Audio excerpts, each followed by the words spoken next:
You're listening to Remotely We Are One, a podcast to help inspire others to take their lives back from the office commute. I'm Rick, a passionate beer rep who loves the industry but hates the commute. And I'm Kaleem, a remote work advocate and consultant. We're going to speak with some of the top professionals who have managed to avoid the commute as they share stories from the most inspiring to the most comical, all while working remotely. Man, this sounds exciting. Let's clock in. Do you need more Visine? Do I? There's never enough Visine. Just so you know, Rick, I was just on her show. Okay. She interviewed me a couple weeks ago now, right? So, and by the way, it looks great. It sounds great. You look way better than I do, of course. My eyes weren't open in the beginning of the show, but then I somehow opened them up as we proceeded forward. I don't know why that I happened. didn't even notice that. What? It's just this thing I do. Just open your eyes. Open your eyes. You have to look like that throughout this whole episode, and you cannot blink. Get him some Visine. He's going to need it. I already put it in. When we were on the show, right? I turned the camera off, right? I was like, I got to put my Visine in. And she was like, what? Where'd it go? And I'm like, yeah, Visine's one of those things I feel like it's kind of a private thing. You know what I mean? Like, it kind of grosses people out when, you know, you're sitting there like, ugh. And she's like, all right, I guess. Whatever.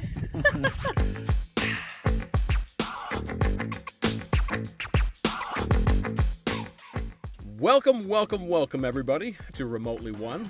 I'm your host, Rick Haney, joined by my whimsical and charming esteemed colleague, Kaleem Clarkson. Hey, Kaleem. What's going on, man? I just love your hats, bro. How many of those hats you got? Because you look fly. I'm not going to lie. I got a couple few. Nice. Looking good. I love our new office that we're sitting in now. You know what I mean? With our new... Oh, the studio is looking great. Man, looking great. These people had any idea how dope the studio is, man. Well, you know, we're a big-time act now. I mean, we're bringing in about $50K a day, so we had to spring for quality, the essential environments, and that included an equipment upgrade. So, no more rabbit ears on the TV, you know what I'm saying? No more. Hey, so all listeners out there, since you know where to find us now, do us a huge favor, would you? And go to ratethispodcast.com/remotely one and leave us a review, would you? Again, it's ratethispodcast.com/remotely one. And if you could do that for us, we would be ever so thankful. Since 2015, Remotely One is one of the largest communities of remote work professionals with over 2,500 Slack members and over 4,000, that's right, 4,000 email subscribers. Can you believe that? 4,000? That's it! Man. It's free to join, so check it out at remotelyone.com. And with that out of the way, Kaleem, tell us about our guest. Oh, Rick, you know what happens every single time, baby. You got the heebie-jeebies? You're all nervous? Yeah, You're all I got nervous? the heebie-jeebies. I had the bubble guts. I love it. I had the bubble guts before today's guest because the last time I met this guest, they were in a dope-ass studio with lights, and it was beautiful. There were blue lights everywhere. She was in a chair on a stage, and I was on this damn-ass, weak-ass camera, but it turned out great. The interview was great. But anyway, our guest today, she grew up as a military kid, Rick, so she traveled around quite a bit. You know what I mean? So thank you to your service. Yeah, she's seen the world. Thank you. Yeah. Thank your family members for the service. We appreciate them. So let's see. She's lived in a few places, Rick. She's lived in a few places. Okay. Such as? She's lived in San Francisco on Treasure Island. Oh, like the Muppets? Oh. Wait. I was thinking of something else. Forget it. Okay. Oh. Go ahead. Oh, the snort came. And then she moved to Ramstein, Germany. So probably had brats and stuff. I mean, it's actually a good band. Stereotyping. If you're into core metal. I remember. Du hast. Rick, I feel like you could make that sound. Du hast. I don't know. Du hast. What's the second verse that he says? I don't know. No one knows. Look him I'm up. just trying to fit in. After Germany, she moved then to Italy. No big deal. Then she heads to Boise, Idaho, where she actually attended high school. Something else about our guest. Okay. She was arrested, Rick, in her pajamas. Ooh, that's awkward. Not only is it awkward to be arrested in her pajamas, but it was 5 a.m. at the airport, son. At the airport. Oh, there's a story here. I cannot wait for this story. Me neither. The nuggets so far are already enticing enough for me to just sit here on needles and pins. I have no idea. And viewers, listeners, we asked her not to tell us a story, so we don't know how raunchy or how clean the story is. So stay with us. It's NC-17. It's just embarrassing. By the way, it is an NC-17 show, so no rated R stuff here. Okay. She currently resides in Boise, Idaho. Shout out Boise, Idaho. Sorry about that. Shout out to the Boise State Broncos. Shout out. Last but not least, Rick, she is the founder, and I love this title. She is the founder and Chief Experience Officer of Sona Events. Listeners and viewers, please give a warm welcome to Danielle Snelson. Hey, all right. Welcome, Danielle. Thanks for joining us. Oh, boy. Oh, the clapping. Let's go. Oh, yeah. Let's go. Hey, all right. Thank you, Danielle, for joining us and putting up with our juvenile sense of humor. You forgot something, Kaleem, though. I mean, Boise is known for our Broncos, but don't forget the potato. I purposely left that out, Danielle, because we got a gripe to pick with you. Because everybody talks about Maine lobster, everybody talks about Maine blueberries, but Rick, guess what? Don't sleep on the what? The potatoes, son. Come on, back me up. Maine potatoes. You cut me off. I was about to say, you keep saying potato like I'm just supposed to know what that means. It's pronounced potato. That's the translation from most of America to Maine. It's not potato. Okay. It's potato. Potato. You are right. I know I'm right. Oh, but potatoes are riveting and all. Tell us about getting arrested. Oh, man. Do you really need to know the story? I mean, it's pretty embarrassing. Yes. For me, yes. at least. I just wanted you can tell the whole story at the end, but I just need a little bit more. Okay. The story. There is a life lesson. There is just a big life lesson around this whole arrest at the airport. Okay, I have a problem. And I bet you guys might relate to this problem, but I was at the airport. I was dropping my then fiance off at the airport because he was living in Southern California. And it was one of those 4:30, 5 a.m. drop off times. So I literally dropped him off in my pajamas, right? Of course. Why not? I don't even know if I brushed my teeth before we left.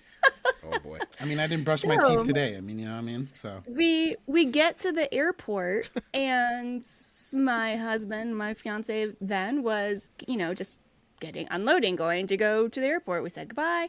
And then all of a sudden the airport police put their lights on behind me. And I was like, what is this? What is happening?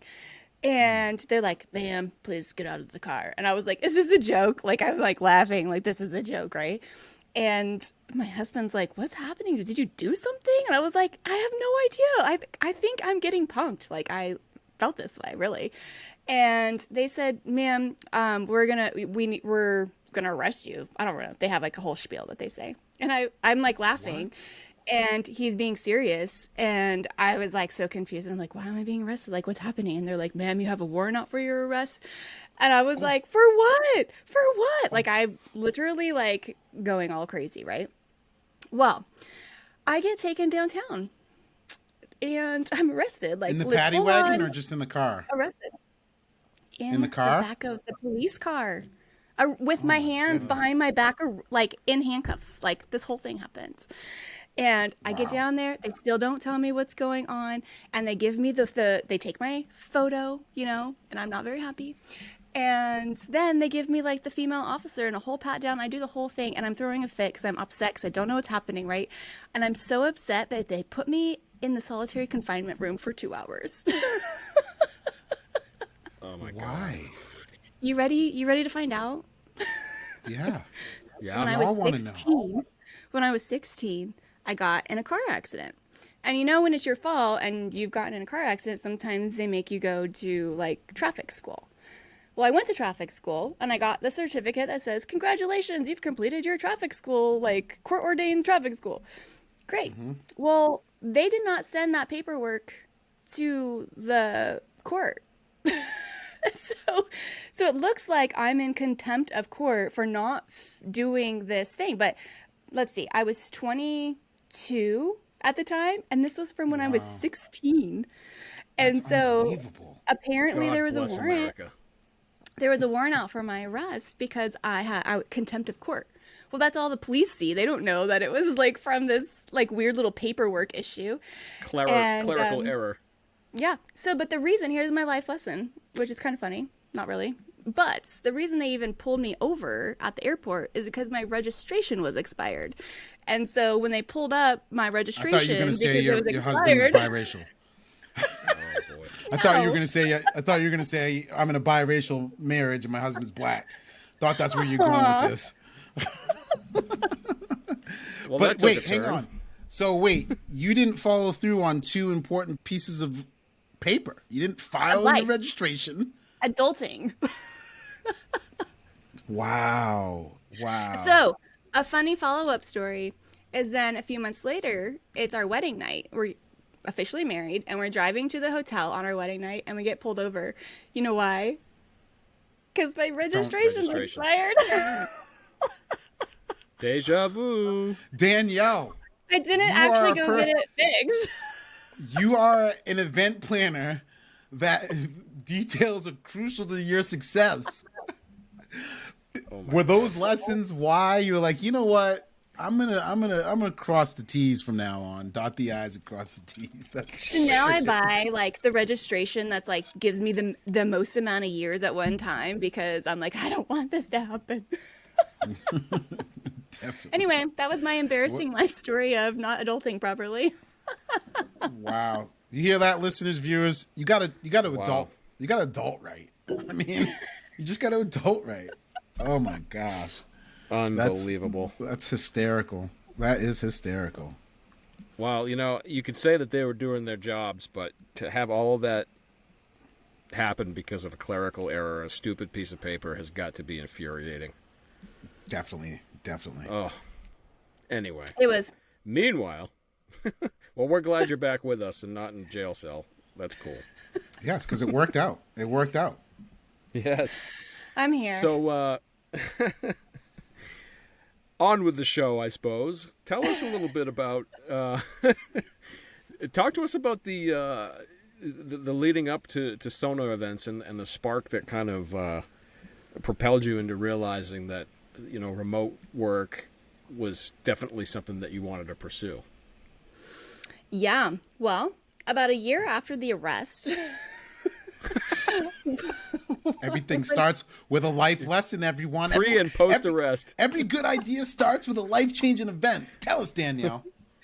Well, I got married and we moved away. And I was like, what do I want to do with my life? I don't even know what I like to do. I was exploring job options and, you know, kind of discovered that I enjoyed planning my wedding. And so there was a lot of things around that I was like, oh, I didn't know you could actually be an event planner for a living. So when we were in Southern California, I called up a company and was like, I would love experience. And they hired me just to answer phones and like start scheduling things like the basic stuff. And within like 6 months, I was the lead event planner at this company because I just fell in love with it. It was such a good fit for me event wise. So I started doing corporate events outside San Diego, and we worked all over Southern California. And then in 2010, we decided to move back to Boise. We had just had our daughter and we wanted to raise her around our family. So we came back and I started my own business here in my hometown of Boise, and it just kind of took off. And so again, I was just doing corporate events and corporate and nonprofit events. And I was just staying local. That's how I built my business the first 10 years. And then I took on a remote company where they have 70 employees in 16 different countries. And when I started with them, there was only 20 of them, but they were all remote. And I was like, this is cool. And this was in 2016 timeframe. Wow. Nice. And so this was way before COVID happened, where it became super popular. And I saw how they were operating their own business, this global SaaS company, and I was like, this is really cool. And so I took my team remote, because I was like, why do we have an office? I don't understand. Everything we do, we can do online and through Google. And I think Dropbox might have come out around that time. All these different tools were starting to come out. And so you started with an office, just to clarify. You were Yeah. okay, we're going to do this like everybody else. Yep. And we're going to have an office. So you actually decided to close it. Yes. And it's like I built this traditional idea of success. And I wasn't necessarily even happy with that. I kind of built this thing that I was like, why are we doing this? Oh, it's because that's what everybody else is doing, right?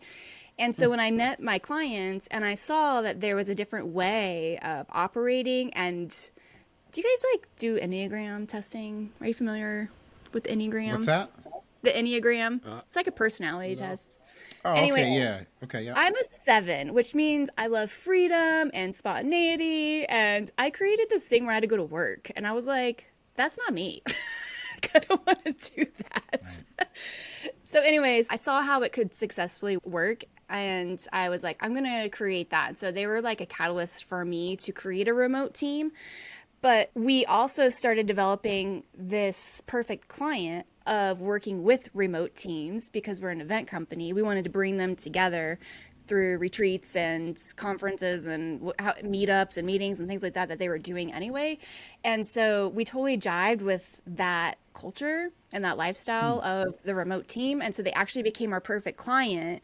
And so that's who we work with now. So we are remote as a team, but we also work with remote teams. It's great. So Danielle, I have a question. Were some of your clients prior to the remote client, were they the traditional clients that were in office, and you were kind of in that same context? You had your own office, and then all of a sudden you kind of found this client? I mean, how did, I just want to get some clarification on that. Yeah. So the client I'm referring to, the founder lives in Idaho, and I got connected with them. And so he lives here, but his team is everywhere, all over. And so I was like, this is amazing. This is amazing. That's super cool. Cool. So a question about the pandemic. So you start this company. Pretty cool that you didn't go into wedding planning, by the way.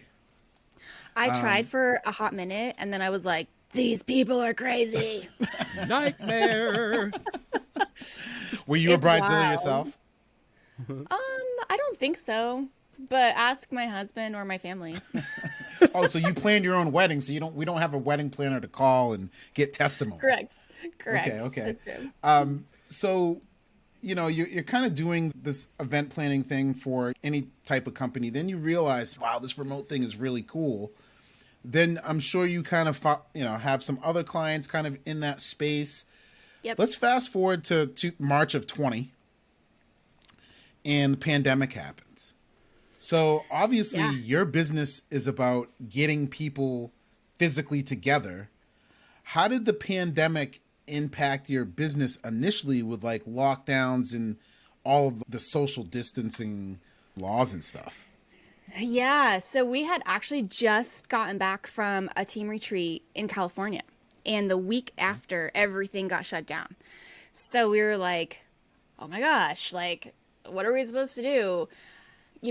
We have an amazing partner in the audiovisual space, and we hopped on the phone and was like, why don't we do virtual events? Let's see what that looks like. And they transformed their warehouse into an amazing studio, which, Kaleem, you got to see the other day, a couple of weeks ago, when we did an interview in the studio.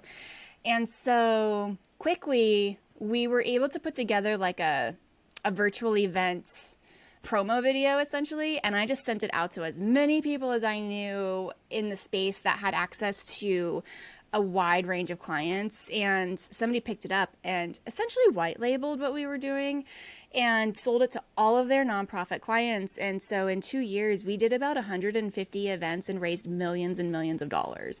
And it was a really cool experience because it's doing events, but basically we had to learn how to produce TV shows. So we did that.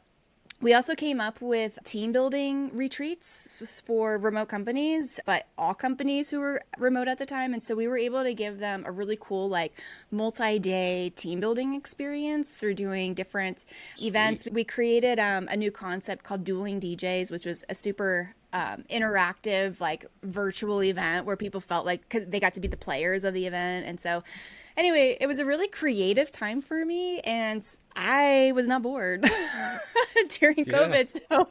So I felt very fortunate to have had access to that. And we still use our virtual event studio for remote teams that maybe they're not meeting in real life, like on site somewhere, but they still need the chance to connect virtually. And so we still have those tools available. So Right. kind of added a piece to our business. That's amazing. Well, we're talking about in-person meetings, and it kind of raised the question in my mind that now that people are becoming more comfortable with meeting in person, how do you think remote work has impacted the need for like retreats and in-person meetings and different things like that?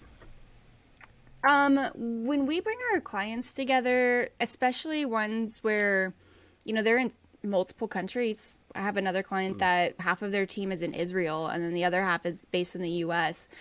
There's a time difference factor. And if you're working async, it's like you're communicating and you're working together as a team and it's very efficient and productive. But there's a piece that's missing, which is that personal connection.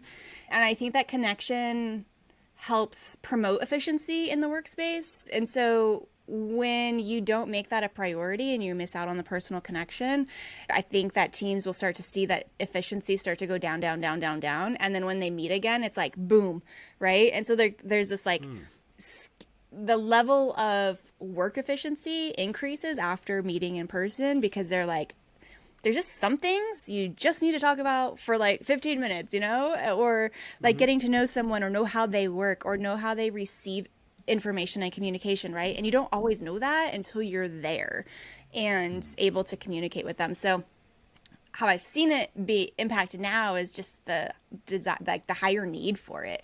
And now you probably have like traditional companies going, oh, wow, we can be remote too, right? But they've never factored meeting in person into that business model. And it's really important that they do, because otherwise I don't think remote's going to last very long for them. That's my opinion. It's a valid viewpoint for sure. Yeah. As you were kind of, answering that question, I just started thinking about the idea of what personal connection means, or social connections to employees. And we talk a lot about this at Blend of how important it is for leaders to make that a priority. What are you noticing as far as the formula? Because we've seen some clients like, we got to work over the whole experience. I have some personal thoughts, but I'm just curious, what are you kind of seeing, or what do you kind of recommend based on what you've seen as to what the mixture of work versus play versus free time? How does somebody really produce an experience that's really going to kind of foster those connections? Yeah, I think every client's going to be different based on what their ultimate goals and outcomes are. But with that said, we kind of have like a baseline for how we make a schedule. And we'll either pair it up or pair it down depending on what they're ultimately trying to accomplish out of that experience. If it's a brand new team building is going to be a little bit higher of a priority than it is to just work. If a team meets quarterly, they might not have to work as much, and it's more about the relationship building and downtime and like giving their team a break, right? So with all that said, everything kind of is on a scale. Our base model is that we like to have our morning time be work time. And so that's when the team will gather together. And then at lunch, we like all of our meals to be eaten together. So that's always kind of like a signature thing. It's like for breakfast, lunch, and dinner, those are all team times. And so then after breakfast, we go into an all team meeting of some kind. At lunch, we gather together again for meals. And then the afternoon is either team building or downtime. So it just depends on the day and how many days that they are together. So if they're together for 3 days, that time is really imperative. If they're together for 5 days, I'm way more flexible on team building time versus downtime, like personal time. And in the mix of all of that, we'll do like offsite activities. So we were just in Puerto Vallarta. Some of the team went whale watching. Some of the team went ATVing. Some of the team went to the beach club. And some of the team got a spa day. So it just depends on what their personal preference was. But we like to break the groups into smaller team activities so that they can experience an experience together and have those memories. And so that's kind of how we break it down. So it's like a third. It's like a third work, a third together time of team building and scheduled activities, and then a third of like personal downtime. So that's kind of how I broken it That's down. awesome. The power of three.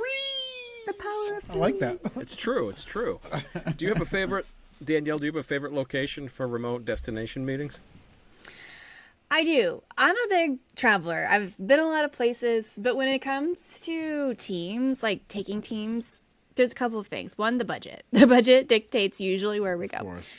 And Yeah. Mexico is a really great place to bring teams together because of a few factors. Cancun is really accessible from many different countries all over the world, and it's fairly inexpensive. So right now, prices to like Europe are insane. They're like double what they were a couple years ago. But going to Mexico, it's like it hasn't really increased a ton. So it's easier to take teams to like Cancun or different locations in Mexico, like Puerto Vallarta or Cabo or whatever. And the Mexican government doesn't charge us their 16% VAT tax. And so we save almost, 16% because we're not having to pay the taxes. So while there's pros and cons of going to Mexico, that's one of the reasons why Mexico works, is because it becomes so much more affordable for people and it's very easy to travel to. Interesting, yeah. But if budget wasn't an issue, I love going to Europe. endless budget. Where's your next place after that? Endless budget. I'm just curious. Endless budget. Right this summer we're going to France, so that's really fun. Oh. Can't say it's an Really? endless budget, but it's a bigger budget. So as far as Sona events, you started planning these events before the pandemic. Now you're doing virtual events as well, Yeah. in addition to in-person events. Yep. What specifically does Sona do for the client? Like, if we wanted to have a remotely won retreat, what would Sona events help us with? In person or virtual? In person. In person. In person. Where do you want to go? I don't know. But I mean, if we had an endless budget and we were going to go somewhere, like, what is it that you all do specifically? Yes. So a couple of things. One of the easiest things that we do for people is just help them save time and money on the research side of things. So finding a location is usually whoever is doing it, they're spending countless hours of just like Google searches and then calling or then emailing people, and getting hotels to respond to you is quite challenging. You kind of think sometimes you're like, hey, hotel, I want to do a full buyout and pay you lots of money. You should get back to me like ASAP, right? It's like they don't respond to you. They don't care. It's the most bizarre situation. Anyway, because of the relationships we built in the hotels, we get responses back within hours and, of course, within about 24 hours. So we're able to get things moving a lot faster. And if you were to tell me, like, hey, there's X amount of people, this is the type of experience we're looking for, and whatever, then we go, we have a really great fit for you, right? So then we give you suggestions based on what your goals and objectives are. And what's really cool about that is we actually do that for free. We do not charge our clients to find venues or destinations. You hear that, So that's folks? awesome. Wow. That is a major bulletin point. They do that for free. Wow, We do that's that incredible. for free, and I have a whole team on the Sona side that is scouting, searching. We're constantly on the go looking for great places. And once you become a client of ours, we're like, oh, hey, Kaleem, we just went to San Diego and we think this is going to be a really great fit for your next retreat. And you're like, done. And we figure out dates and all that. And you don't pay us anything. That's super cool. Now, if you love me so much and you want to pay me, then we have planning services where we do a concierge planning, where we plan all the details from what you're doing each day, the block of time, where we suggest spending work time and free time and whatever. We find all of your on-site activities, What about audio visual? Like, AV. Yep. wow, are you all hearing this? Just the AV alone. Oh my God. That's my bread and jam. I mean, the AV alone can kill you. Oh my gosh. Yeah. Yeah. We put together the budget so you know Okay. exactly how much you're getting in per person and of course your total budgets. We just take care of all the logistics. We help people get their flights. We take care of like arrival times, so transfers from the airport to the hotel and the hotel back to the airport. We write out like need to knows and like what to plan for, what to pack for. We give them a little tidbit about the destination. Like we do all of this content creation so that you can send it out to your team and they can get excited. We survey the team to figure out what activities they want to do, and we get all that set up. Yeah. Take care of all the financial pieces so that, you know, your accounting department's not having to be like, who am I paying in Mexico? Like, how do we do that? So then they So- basically pay, you provide them one invoice and then they pay you and you take care of paying out everyone. Yeah. That's great. Yep, and then we'll be on site for full service planning, and we run everything. So my team will be on site, making sure we're answering questions. We go with the team to activities to make sure that everybody's having a great time, or if they need something, we are there to just do whatever needs to be done. So that's the paid service. Unbelievable. That is so wonderful. What a service. Did you hear that, everybody? Do you know what kind of value you're getting out of this? I hope you gosh. do. You have no idea how frustrating planning these things are. You have no idea. Not anymore. It is frustrating. It's not frustrating It is. anymore. No. I No, know. not anymore. Yeah. SonaEvents.net. Yet. There it is, baby. So, Danielle, do us a favor, would you? Sure. Tell us about an unforgettable moment that you may have had while working remotely. Doesn't have to be embarrassing necessarily, but maybe something comical or inspiring that you may have witnessed along the way. Yeah, hit us in the feels. Comical or inspiring? You know, I think what's inspiring, because I already gave you the comical side of my life. Perfect. Okay. Yeah. One of the things, because I value freedom in my life, I value freedom of time, freedom of money, place, location, whatever. That's something I value. So remote makes sense for me. And I remember being in Europe this past spring. It was a little bit of work, a little bit of fun, but I got to go to Denmark, and then I was in Germany. And I remember like being in these really cool places with my laptop, and I was like communicating with my team, and it was probably in the evening. It was the evening time there, morning time for my team in the US. And just the inspiring moment is like the ability to be able to function at a high level and async or in real time, but in totally different destinations. I just remember sitting in this beautiful, it's called Villa Copenhagen in Denmark, and thinking like, how lucky am I to be able to sit here and my team is operating at full function.